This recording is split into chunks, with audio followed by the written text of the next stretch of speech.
Tem uma pergunta aqui.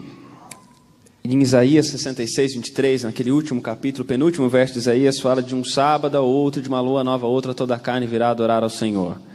Esse verso tem sido amplamente usado nos estudos bíblicos como fundamento para a guarda do sábado no céu ou na eternidade. Dá para usar esse verso dessa maneira, tirar desse verso a ideia de que o sábado será guardado na eternidade? Esse verso é interessante. Nós usamos mesmo os bíblicos, quer dizer, alguns usam. Agora, se é verdade que deve guardar o sábado ali, também deve guardar a lua nova, aparentemente, porque é sábado e lua nova. Acontece que nós usamos internamente como igreja, porque a irmã White, ela, ao falar do futuro na nova terra, ela usa esse verso, dizendo que esse verso significa isso. Tá? Como ela é profeta, ela pode dizer isso, e nós podemos aceitar isso como verdade. Mas quando estudamos com outros lá fora, usar esse texto com essa finalidade, eu acho que seria difícil você, com esse texto só, falar nesse assunto do sábado em termos de futuro. Então, é verdade, porque ela usa.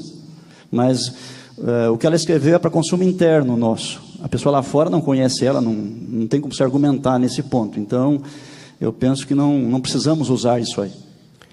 Por outro lado, existem algumas passagens bíblicas que têm um alcance duplo. Elas se referem a uma realidade, a duas realidades simultaneamente.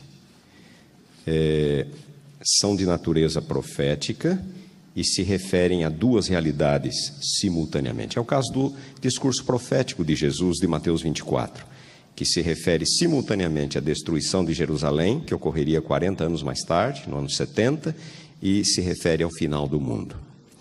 Quando nós olhamos nesses capítulos finais de Isaías, nós vemos ali referências ou frases ou versículos que não podem ter uma aplicação terrena. No contexto, Isaías está, de modo geral, olhando para a restauração de Israel. Mas eu acredito que, pela inspiração divina, ele misturou ingredientes, informações que têm um alcance mais amplo e que aponta para uma realidade escatológica, novo céu e nova terra. O mesmo acontecendo com Mateus 24. Existe um estudo adventista por um teólogo adventista que tenta demonstrar exatamente que esta passagem é uma daquelas de alcance escatológico. Aí a pergunta é: e quanto à lua nova? Nós não temos informações. Nós não temos mais informações. Mas a verdade é que o texto fala de um sábado a outro, de uma lua nova a outra, virá todo o povo a me adorar. Esse texto pode ter um significado escatológico, pode ter. Eu não limitaria esse texto apenas ao Israel restaurado, pós-exílio babilônico. Mas é um texto difícil. Essa referência à lua nova é uma referência difícil. Bom, a lua nova também tinha um significado de celebração, né? Agora, a gente tem que ver que há no livro de Isaías um aspecto da sua escatologia que tinha que ver com o povo de Israel. Quando ele diz, por exemplo, e eles não morrerão antes dos 100 anos. Mas não pode estar falando da nova terra aí, né? Agora, eu acho que esse texto ele tem uma dimensão de descrição da vida fora da nossa história também, né? Como Ellen White usa o texto. E nós podemos entender a lua nova como sendo um símbolo da celebração daquilo que foi prefigurado na obra de Cristo em nosso favor. Primeiramente, o texto da Escritura se basta. A Escritura e a Escritura só, diz Ellen White. A Escritura fala, ela é autoridade plena. Ellen White, sim, pode falar endossando o que fala as Escrituras e comentando o que elas falam. E quando ela faz um comentário a respeito de uma área da Escritura, isso traz mais confiabilidade para a Igreja Adventista. Isso não quer dizer que a palavra dela está acima do que diz a Escritura, de um claro assim diz o Senhor. Vamos lá. Quanto às informações. Os doutores disseram que a Escritura não tem muitas informações a esse respeito, ou seja, eles não têm muitas informações a este respeito. Números 28, versículo 1. Aqui fala a respeito dos tempos. E quem está dizendo não é nenhum profeta. Quem está falando aqui é o Altíssimo, o Eterno, dando instruções a Moisés. Instruções tão claras que vem com a recomendação no verso 2 que diz: tereis cuidado em mas trazer no seu tempo determinado. Tempo determinado não é qualquer tempo, ou muito menos uma medição de tempo feita por Roma, que nem existia na época, né? Mas como hoje nós estamos medindo o tempo, a Igreja Adventista observa ao sábado com a medição do tempo romano, do calendário do Papa Gregório. Mas aqui em Números, quem está falando é o Eterno, o Altíssimo, e deu tempos determinados. Ele fala aqui das ofertas. Nós estamos tão acostumados em falar do tabernáculo, e Ellen White dá tantas orientações para estudar o tabernáculo, mas parece que a Igreja Adventista estuda apenas os utensílios relacionados ao tabernáculo e nada a respeito do culto que era realizado no tabernáculo. Qual é mais importante? Os dois, mas um não anula outro. E o culto tem extrema importância. Os utensílios só existem por causa do Eterno, do culto ao Altíssimo. Então, não dá para ignorar uma parte tão importante do que o Altíssimo deu informações precisas e disse que para se ter cuidado. Quando o Eterno diz para se ter cuidado, tomem cuidado, porque o tempo é determinado. Inicia-se falando com respeito ao holocausto, o contínuo, as ofertas que eram queimadas. Aqui neste capítulo é uma receita, é como uma receita. Olha, para cada cordeiro você tem a determinada porção de azeite e a determinada porção de farinha. Eu não vou entrar em detalhes de quanto de azeite e quanto de farinha, né? Mas vamos nos deter aqui no sacrifício em si. Sacrifício diário eram oferecido o contínuo, que era 2 cordeiros, um de manhã e outro à tarde. Isto durante os 6 dias que eram de trabalho. No dia do Shabá, eram oferecidos 2 cordeiros, no verso 9. No dia de sábado, ofereceis 2 cordeiros de 1 ano sem defeito. Então, todos os dias de trabalho, era oferecido 1 cordeiro de manhã, 1 cordeiro à tarde. 2 cordeiros no total. No Shabá, eram oferecidos 2 cordeiros de manhã, 2 cordeiros à tarde, 4 cordeiros. Por que no Shabá era oferecido o dobro do que nos outros dias de trabalho? Simples.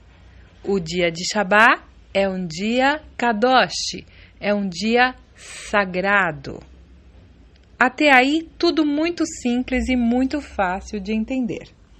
Até que nós chegamos no versículo 11, que diz o seguinte: no princípio dos vossos meses, ofereceis holocausto ao Senhor. Quantos animais? 2 novilhos, 1 carneiro, 7 cordeiros de 1 ano sem defeito. Quantos animais nós temos aqui? 2 mais 7 mais 1. Nós temos 10 animais no princípio de cada mês. O princípio de cada mês é um dia diferente dos 6 dias de trabalho, onde eram oferecidos apenas 2 animais. E também o princípio de cada mês é diferente do Shabá, onde era oferecido 4 animais, 2 de manhã e 2 à tarde. O princípio de cada mês, o que é então? Aqui, nos versos seguintes, 11, 12, 13 e 14, explica o que acontecia neste princípio de cada mês. Aqui, ele fala a quantidade dos animais, o tipo dos animais, a quantidade de farinha, a quantidade de azeite. E no verso 14, quando acaba de dar a receita toda, diz assim: este é o holocausto da lua nova de cada mês, por todos os meses do ano. Vou repetir. Este é o holocausto da lua nova de cada mês, por todos os meses do ano. Quantos meses tem o ano? 12. Então, seriam 12 dias em cada ano, que é os princípios do mês, que é a lua nova. Olha o tempo determinado. Vocês vão oferecer 10 animais. Só esses 10 animais? Não. Neste dia de lua nova, também trará um bode como oferta pelo pecado, além do holocausto contínuo com a sua libação. Além do holocausto contínuo, além dos 2 animais. Então, no total, dariam 13 animais. Creio que esse texto é bem claro que o princípio do mês é a lua nova. O que é o princípio? É o número 1. Em seguida, nós vemos os dias como numerais. Ele começa pelo primeiro mês. No verso 16 diz assim: no primeiro mês, primeiro, numeral, aos 14 dias do mês é a Pessah de Avé. Eu estou lendo aqui na escritura hebraica. Primeiro mês é o 1. 14 dias do mês é 14 dias após o primeiro dia, que é a lua nova. O tempo é determinado. Aos 15 dias do mesmo mês, do primeiro mês, haverá festa da Matzah e comerão os pães asmos. A Igreja Adventista nunca divulga, nunca fala qual o dia que o Salvador morreu, mas a Escritura, ela diz claramente qual é o dia. O dia da Pessah é 14 do primeiro mês. Quando a Escritura diz que é 14, que é dia 15, ela está se referindo aos dias após o primeiro dia, que é a lua nova. A lua nova nada mais, nada menos é do que a cabeça do mês. Na Escritura, a expressão é Rosh Rodesh. Cabeça, Rosh. Rodesh. Mês. Cabeça do mês. Dia 1º. Quando o Salvador morreu no dia 14, na Pessah, na Páscoa, ele morreu 14 dias após a lua nova, que é o princípio de cada mês. Bem simples de entender, não? 15 dias após a lua nova, a lua está perfeitamente cheia. 15 dias após a lua nova é Shabá da lua cheia. Isto tanto é realidade na morte do Salvador, que no capítulo 74 do livro Desejado de Todas as Nações, Ellen White diz o seguinte, logo no início do capítulo. Em companhia dos discípulos, fez o Salvador vagarosamente o caminho para o jardim Getsêmani. A lua pascual, clara e cheia, brilhava no céu sem nuvens. Exatamente no 6º dia, na Pêssar, dia 14, ao pôr do sol, a lua aparece cheia. No capítulo 29 e no capítulo 28, nós vemos os dias referindo-se a numerais. Números 28, versículo 18, diz o seguinte: no primeiro dia haverá santa convocação, nenhuma obra servil fareis. Na escritura hebraica, lemos, no primeiro dia será uma Mikra Kodesh. Não fareis qualquer tipo de obra servil. Quem é o primeiro dia? No dia da lua nova. O que é? É Mikra Kodesh. É um dia Kadosh. É um dia sagrado. Aí no capítulo 29 nós vemos, no primeiro dia do 7º mês, tereis Mikra Kadosh. Santa Convocação, diz Almeida. Aí no versículo 7, aos 10 deste 7º mês. Depois, no versículo 12, aos 15 dias do 7º mês. E aí vocês vão ver a Escritura se referindo a dias de forma de numerais, a partir de 1. Numerais se contam a partir de 1. Bem, inquestionável, a questão de quem está falando aqui é o Altíssimo, é o Eterno. Então a palavra dele é inquestionável. Inquestionável também, vemos que o dia número 1, a cabeça do mês, é o dia da lua nova. Inquestionável que os dias que se seguem, os numerais, é o dia a partir de 1. Inquestionável que esses são tempos determinados que nós devemos ter cuidado em observar. Agora, se Isaías 66 é um trecho que se estão colocando dentro desse vídeo como que se pode usar futuramente, pode ser um texto escatológico, que não é um texto para agora, que não se refere à vida aqui na Terra. Então vamos ler Ezequiel 46, versos de 1 a 3, que também fala da lua nova e também é o Altíssimo que está falando, não é um profeta.